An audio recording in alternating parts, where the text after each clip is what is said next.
সে কি সত্যি বাঘ? শেয়াল হালকা ভয় পেয়ে। ওরা দুইজন একে অপরকে চেনে, কিন্তু আমি দূরে থাকতে পারি না।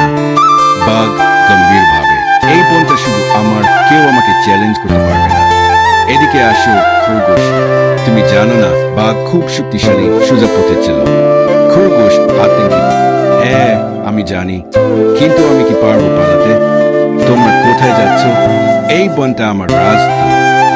খরগোশ কাঁপতে কাঁপতে, আমরা কিছু চাইনি বাঘ ভাই। শেয়াল বিদায়, হ্যাঁ হ্যাঁ, আমরা তো শান্তিপূর্ণভাবে আছি। আমরা যদি তাকে বিভ্রান্ত করতে পারি, তাহলে আমি পালাতে পারব। শেয়াল, চল চল, তুমি ওই দিকে গিয়ে গাছের শাখা ছেড়ো, আমি অন্যদিকে তার দৃষ্টি নিবদ্ধ করব। শেয়াল বাঘের দিকে তাকিয়ে, তুমি এত শক্তিশালী, কিন্তু আমি জানি আমি খুব দ্রুত দৌড়াতে পারি।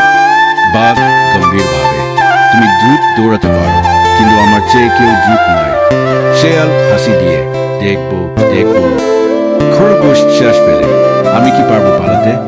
শেয়াল বাঘকে বিভ্রান্ত করে, বাঘের জন্য দ্রুত দৌড়ানো কিছুই না। বাঘ গর্জন করে, এটা শেষ নয়, তবে তুমি আজ জয়ী। খরগোশ বিদায়, আমরা কেবল বেঁচে আছি বাঘা ভাই। শেয়াল হাসতে হাসতে, এটা ছিল শুধু একটা খেলা।